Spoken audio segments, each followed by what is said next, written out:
Today I'm actually going to give you the theory and the steps and the rules behind adding vectors. Kind of learned them yesterday, I just kind of stuck it in. Okay?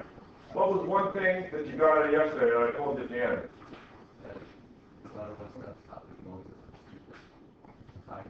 Okay. Oh yeah. That's the way I prefer it, right? But I think you were saying the same thing, right? Collie said the order doesn't matter. And it's amazing. I've done it this way, I've ranted, I've stood on the table and I've yelled, the order doesn't matter, I put big signs, the order doesn't matter, and I still always get one kid, well, 2 or 3 weeks later, adding vectors. Does the order matter? Doesn't matter which order I put them in. I'm like, we're using that, right? So, order doesn't matter. You should end up at the same spot. Okay, let's do sort of a quick review of what we know about vectors already, and then I'll give you the rules here. So you'll see when you have to follow along on the page.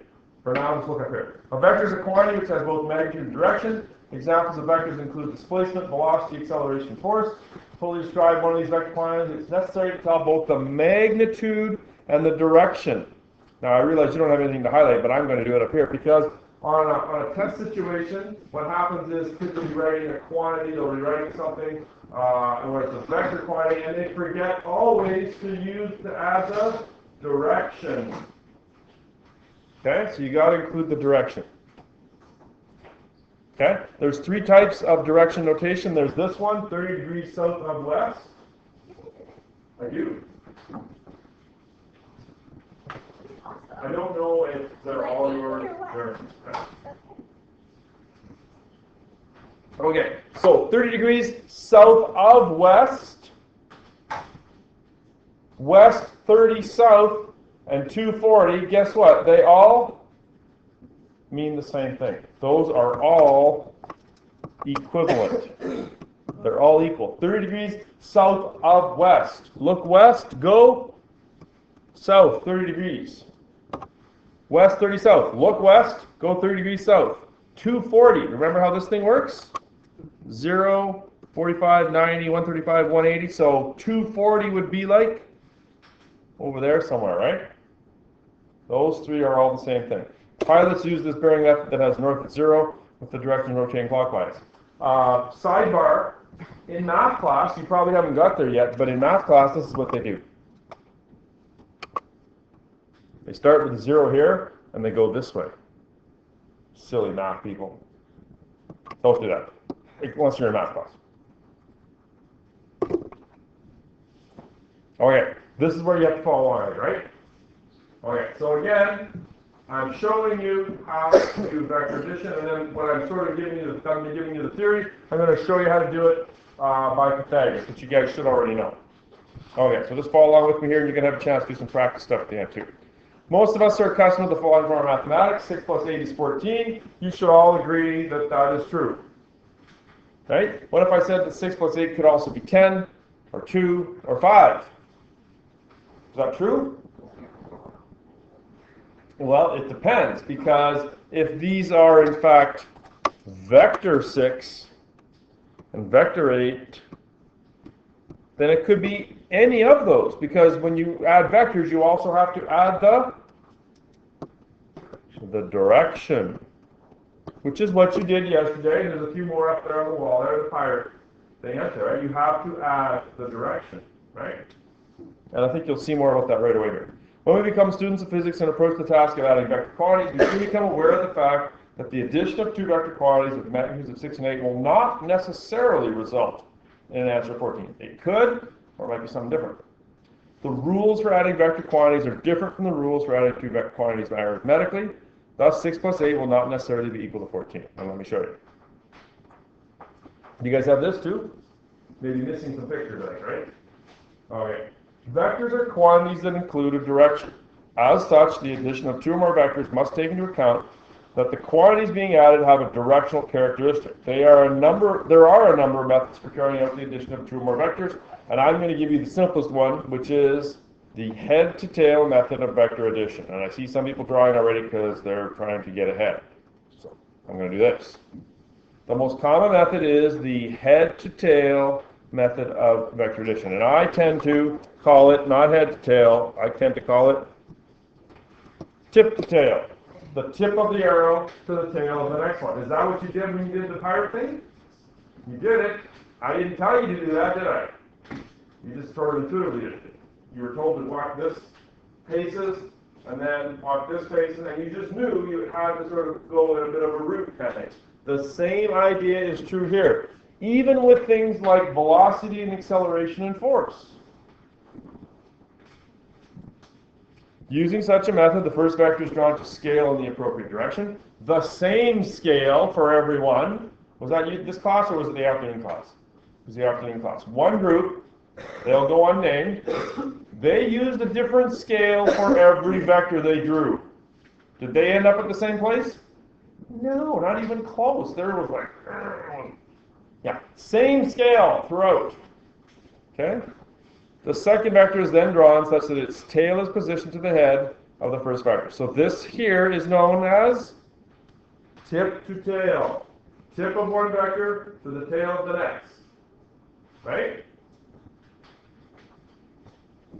Okay. What does that mean? Put that away. Thank you.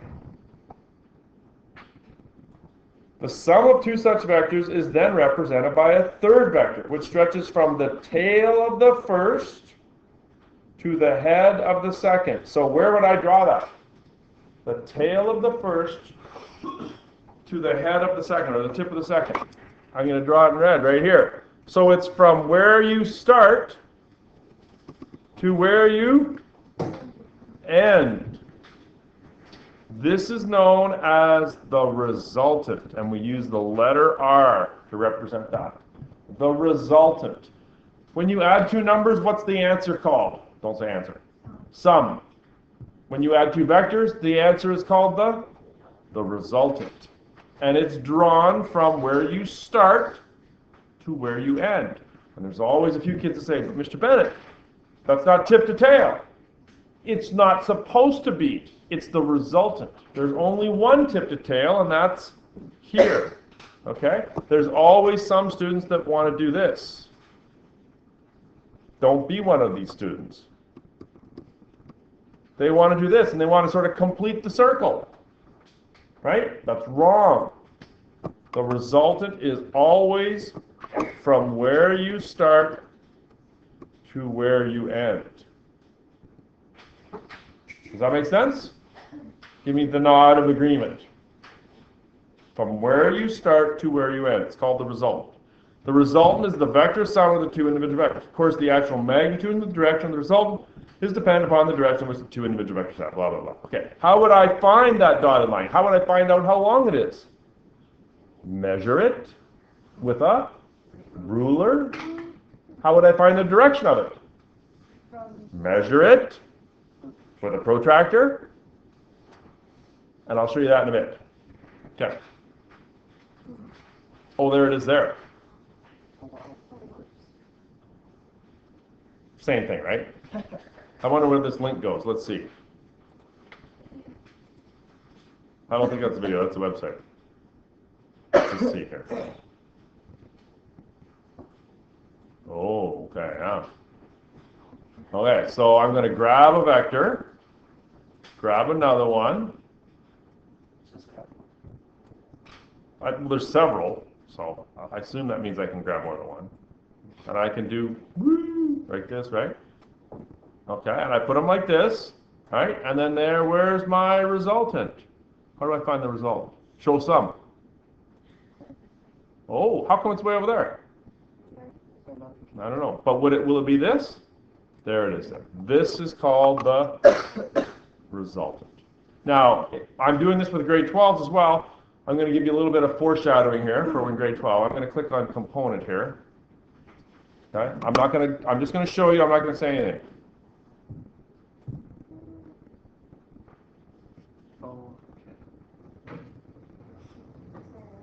Is it going to move on me? No, it's not. When we do it in grade 12, we do it a little bit different. For now, we're just going to do this. Okay? Rulers and protractors are just fine. Okay. This principle of head-to-tail addition of vectors is defined in the animation below. Now, obviously, you don't have this on your piece of paper. Yours is paper. In each frame of the animation, a vector with a magnitude of 6 in green, can you see it here in green? Right here, is added to a vector with a magnitude of 8 in blue. So here's the 8. 8. And there's the 6. Right? And the resultant is depicted by the black vector, which stretches from the tail of the first to the end of the second.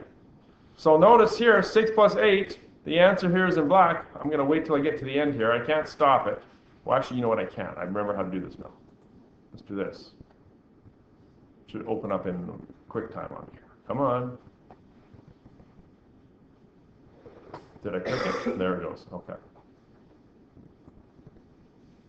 Now I can play it. Okay, so what's the answer right now? 14. 8 plus 6 is 14. Would you say those vectors are in the same line? They are in line with each other, right? Fancy math professors call that collinear. They share a line. That's what collinear means. But if I play this a little bit and the 6 goes like that, now what's the answer? 13 and a half. And if I let it go a little farther to there, now the answer's 10. And if I let it go all the way around to there, the answer's 2. So it could be literally anything between 2 and 14. You'll notice one thing here that's going on. See these degrees here? Is this blue degree at 0? Only in the math classroom. Silly math people. Note that a math person made this. East is at 0 degrees. Pilots don't do that. They put 0 at north. There's a reason why they put east at 0. It's a mathematical reason. It's got to do with sine, cos, and tan, but it's got nothing to do with vectors. Someone has screwed up here, but I like this animation. As can be seen from this animation, 8 plus 6 could equal to 14, but only if the two vectors are directed in the same direction. What was that word I called that? Remember? No? In the same direction? Collinear. I think I learned that in about second year university. Collinear. You do not need to know that. Oh, yeah. Collinear. It sounds like a follower of Colin. Colin is the leader of a cult, and we are all the Collineers. Or maybe it's a band. The Collineers. Gross. All that can be said for certain is that 8 plus 6 can add up to a vector with a maximum magnitude of 14 and a minimum magnitude of 2. Okay. Do you get the idea about vector addition? I think you got it already. I'm just sort of like formally defining it, right? Yeah. Okay. The resultant vector, or the summative result of the addition of the given vectors, is drawn from the tail of the first to the head of the second. And the magnitude and the direction of the resultant is then determined using a protractor ruler and the indicated scale. So you literally just take your ruler and you measure how long. The measuring with the protractor always causes a little bit of problem. I'm not going to just do that just yet. All I'm going to say is you measure with a protractor. You'll notice that I've set this up. Now this particular one actually has 0 over here at the right. So really it should be, that would be better, right? 0. Oh, you know what? It is backwards. 0. Oh, there's a 0 there. 10, 20, 30. Yeah. So there's 90, right, on the outside? Yeah. What would be the direction of this red resultant? Can you see it? Is it big enough for you guys to see? It's pretty close. Yeah, east, a little less than 10, maybe 7 or 8, right? East, 8, south. Remember, plus or minus? 3 degrees, right? Colin? There is, and that's what that grade 12 stuff, that component stuff that I was showing you there, but yeah, we'll get to it. Yeah. Yeah. For now, I just want you to understand how to do tip to tail and sort of the associated concepts. So I showed it to my grade 12s. Grade 12s always say, why do you show that in grade 11? That looks easy. It is, but you got to go through, it's only easy because you get this. So, yeah. Okay. Okay, I'm going to say it again. The question often arises to the importance of the order in which the vectors are added. For instance, if 3 vectors are added, it's called the vectors A, B, and C, then will a different resultant be obtained if a different order of addition is used? Will A plus B plus C yield the same result as C plus B plus A, or B plus A plus C? Now I have to show you this because I spent about a half an hour making this little animation. So I make sure you ooh and ah appropriately. Ooh. Haven't shown it to you yet. Here's A, 3 copies of A, here's 3 copies of B, here's 3 copies of C, and here's 3 copies of R. Let's see what happens. A plus B, now you're patronizing me. C, there's the It took you 3 days to make this? result, and I had to learn how to do it. So A plus B plus C gives you that R. What if I go C plus B plus, thank you, A? Do I get the same R? Uh-huh.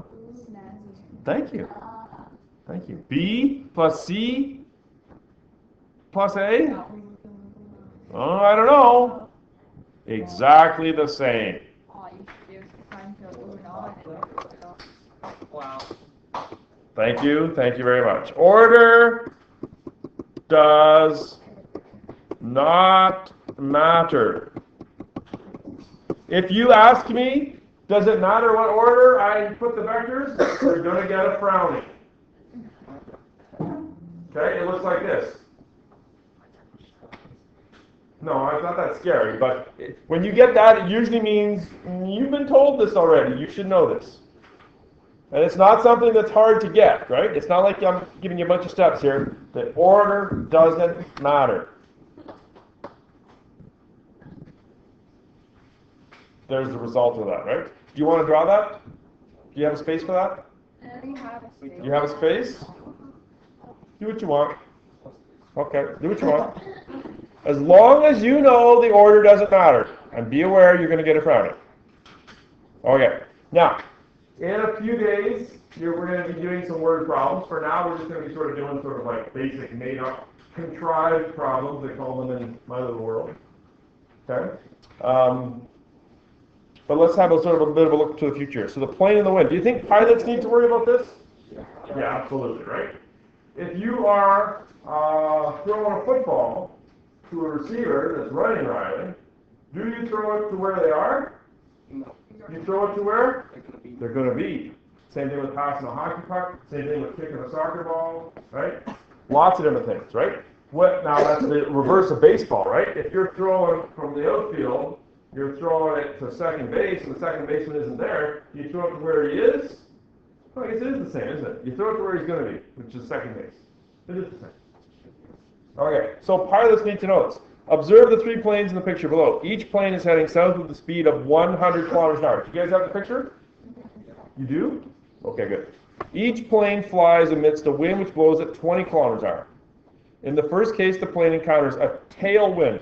There's a word you might encounter in a problem and you might not know. So let's highlight it. Tailwind means from behind, from your tail. Colin has a question. Do we not like also use the 4 properties of that thing? Like just That's a little more complicated, yeah. We're not quite as advanced as you on the pilot. Cadets? Yeah?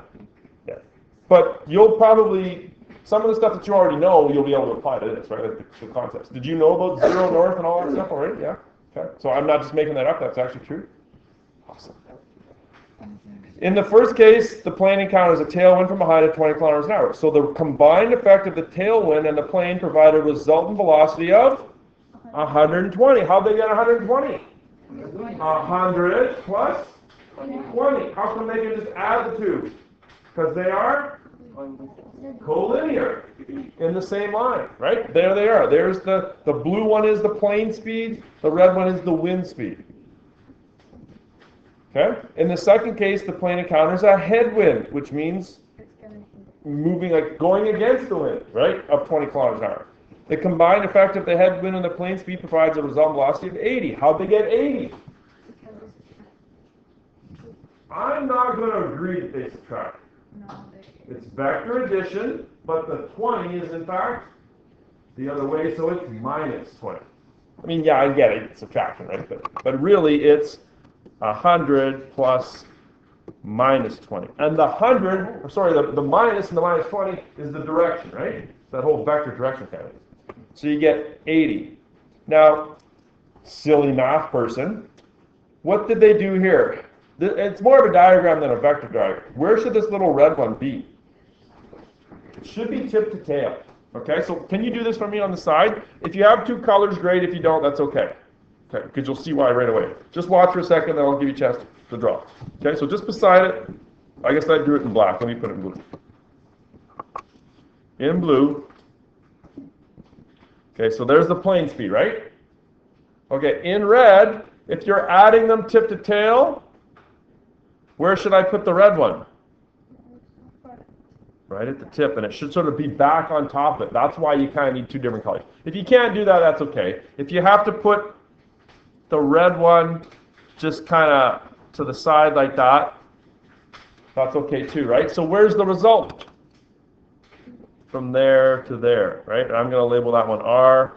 And I get it that it's kind of hard to do this on your paper there. Oh, I put B for blue. P for plane, and the red is the wind. I realize that's hard to see. Okay? It'll work better on the crosswind one here. In the third case, I'll wait a second here while you're doing that. I need about 6 more minutes, and then you're going to do some questions, okay? Hang in there. In the third case, the plane encounters a crosswind. Crosswind means from the side of 20 kilometers an hour. The combined effect of the headwind and the plane speed provide a resultant velocity of 102. Where the heck did they get 102 from? Yeah, they added, but they added the angles as well. Now again here, they didn't draw these vectors tip to tail, did they? Right? They sort of showed the plane speed and the wind speed sort of in a diagrammatical sort of sense, right? So really it should look more like this. There's the P for plane.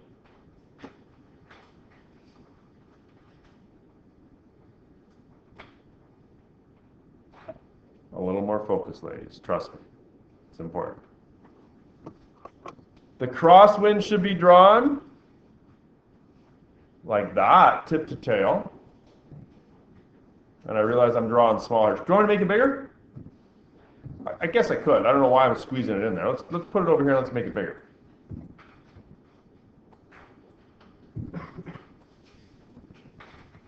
Is it a... Oh! Skinny wind. Okay, I don't want that. Okay. There. Is that better? So where's my resultant? There. Okay? Now, is this to scale, this diagram? No, it's just a sketch, right? It's just to help visualize. It's a scientific model of what's going on, right? It's just a visual here. But when you have to do them by scale, it's going to have to be, well, to scale. Does it have to be to the same scale? Does this vector, the blue vector, and the red vector have to use the same scale? Yeah, absolutely. So they would have actually taken a ruler and a protractor and measured that and got 102. Does that sort of make sense, how to do vector addition? Give me the nod of agreement. Don't give it to me if you're not in agreement, though. Give me the frown if you don't get it. All right. These three are here. Now here it is in animated form. The three resultant velocities can be determined using simple rules of vector addition.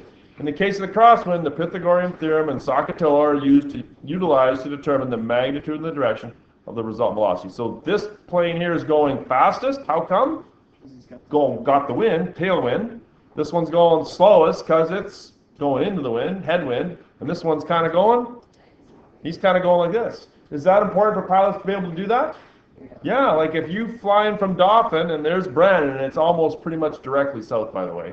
But if there's a huge wind coming from the west, where does the pilot have to point his plane?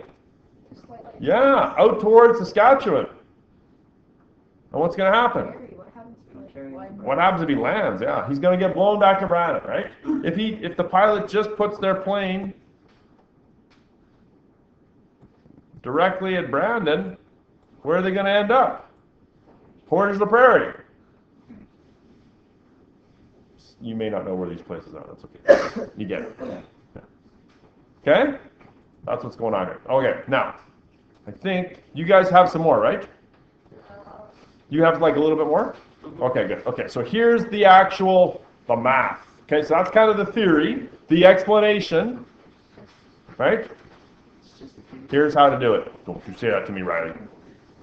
Okay, so here's the addition part. I think I lied. I said 6 minutes. I probably lied there. Adding vectors on the same line. When two vectors are in the same direction, it's easy to add them. Place them head to tail and simply measure the total length, or just add the two magnitudes together. Watch my fancy animations. I was on a tear. 8 plus 6 gives you 14. I like how just like And then suddenly, yeah, sorry about that. Little bit of epileptic seizure there or something going on. 3D, the 3D glasses are going wild. Okay, so you just add them together, right? If they're in a line, 8 plus 6, 14. Okay, easy.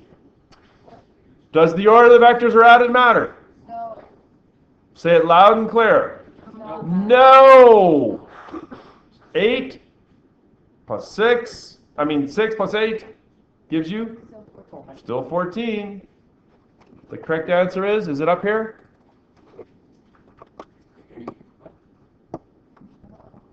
Order doesn't matter. There's still someone in the room that's going to say it. They're going to get a severe frowning.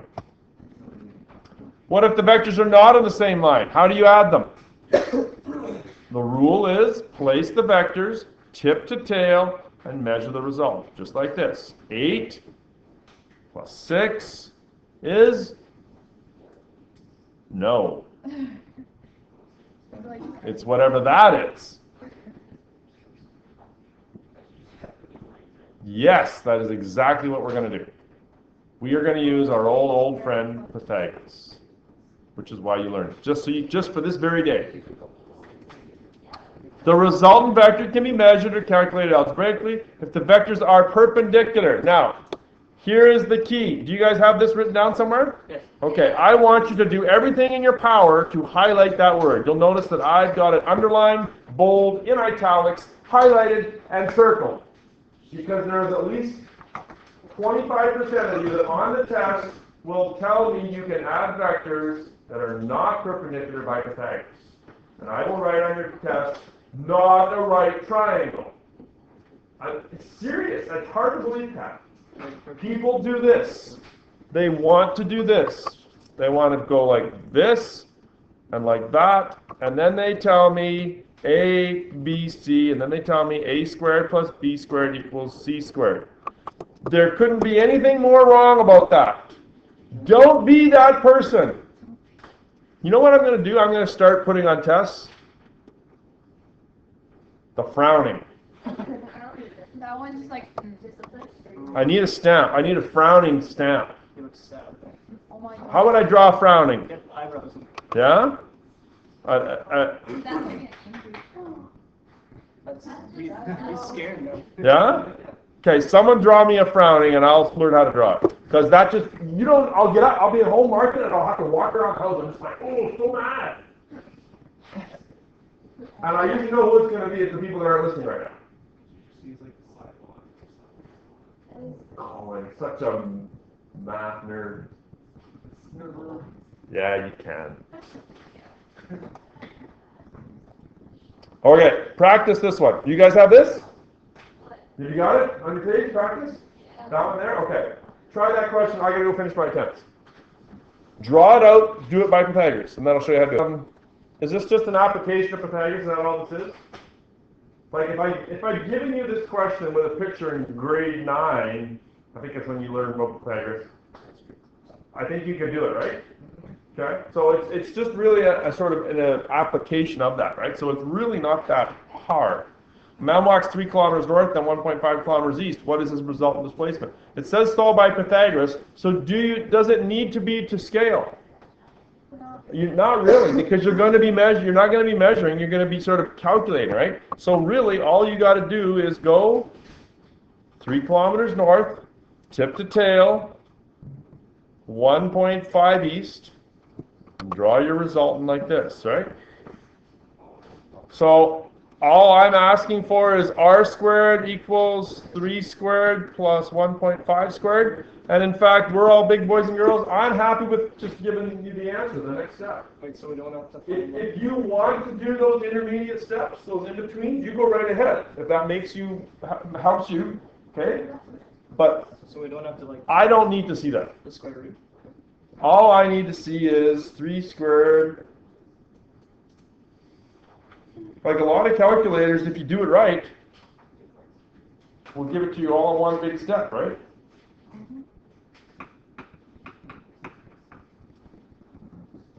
No, not clear memory. We're just going to the first decimal place, right? Yeah. Oh, well, what's that? Well, what is 3.4? 3.4? 3.4 kilometers. Okay? Are we done? Savannah, are we done? not really, you're asking Mr. Van, so displacement the result? Displacement is a vector. And so you also need the direction. We all need a little direction in life. So how do I find that? Now, I haven't shown you this yet, right? I was kind of waiting to see if you guys knew how to do this. How do I find an angle? Well, what do I know? I know the opposite, and I know the adjacent. I do know the hypotenuse, but I've calculated it, so I'm going to go with numbers that I know. Opposite, adjacent, that is tangent theta. I'm going to write this out just because it's notes. Tan theta is equal to opposite over adjacent. Right? So that means tan theta here is opposite 1.5 over 3. Does everyone know how to differentiate between the opposite and the adjacent? Yeah. Everyone knows how to do that, right? Here's the angle, opposite, like, Yes. opposite. Adjacent means beside, right? So now here's how you write this, and I don't know how you were taught this, but I like to write theta equals inverse tan, tan to the minus 1. Inverse tan, bracket 1.5 over 3. So I want you to try this on your calculator, because I need to know that people can do this on the calculator. So I'd ask everyone to do that, please. Don't know how to use it? Okay. I'm a bit of a calculator nerd, so I usually know how to. Right. Make sure you can do it too. 26.6. You might need to remember that your calculator needs to be in degrees. You probably, I don't think anyone in here has done radians yet in math class, so that's probably not a problem, but you should be in degrees. And you need to use brackets, most of you too, right? Yeah, you need to use brackets. Now am I done? I don't know. Still not, because all I've got is the angle, so I really need to write that as a direction. So that's going to be north. I'm going to round that to a whole number. North 27 east. North 27 east. Okay?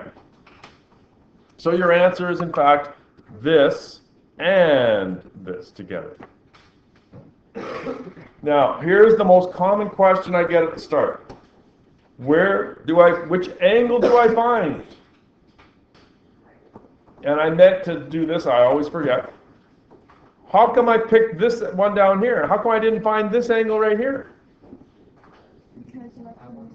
Because this is where I started, right? The resultant is from where you start. So it's the angle from where you start. It's never where you end up. Right? Like if a pilot needs to know what angle to go, he doesn't wait till he gets to where he is to figure out what angle he needs to go. That doesn't make sense. He or she has to find the angle where you start. Okay, the angle at the start. Good? The nod of agreement? Oh, yeah. Angle at the start. Okay? So, is it always going to be 10? No. Well, in a case like this, you're going to know opposite and adjacent, right? Most of the time, it's going to be tangent. Most of the time. You want to try one more? Try one more, and then I'm done. I'll pause. You try, I'll show you the answer, and then I'll give you rest time to work. Okay, I'm just going to go through this quick here. So the plane speed is 100 kilometers an hour east. 100. The wind is blowing at 25 kilometers south. Now, I should say There's always a few kids that struggle with this. They don't like, especially if I draw the plane here, and I'm going to draw a real lousy plane, right? It's kind of, yeah, now there's the plane. It's going to the right? They say, but the wind isn't out here. The wind is blowing on the plane here. They want to do this. Okay, I get that, but this is not a diagram. It's not a picture of what's happening. It's a vector addition diagram, right? So you have to put them tip to tail. This doesn't mean that the wind is not happening at the plane, right? Doesn't mean that. So you're going to put it like that. There's your resultant there. So r squared equals 100 squared plus 25 squared. Kat, what's the answer? You packed up? What is it? Shouldn't be 1,000. 103? 103 kilometers per hour, is that right? Okay. And you need the angle there, right? When you do the angle part, all I need is this step. All I need is theta equals inverse tan, because you know it's inverse, right? You don't need to go tan equals opposite over adjacent. We can do this. We're big boys and girls. Inverse tan, opposite, 25 over 100, whatever that is.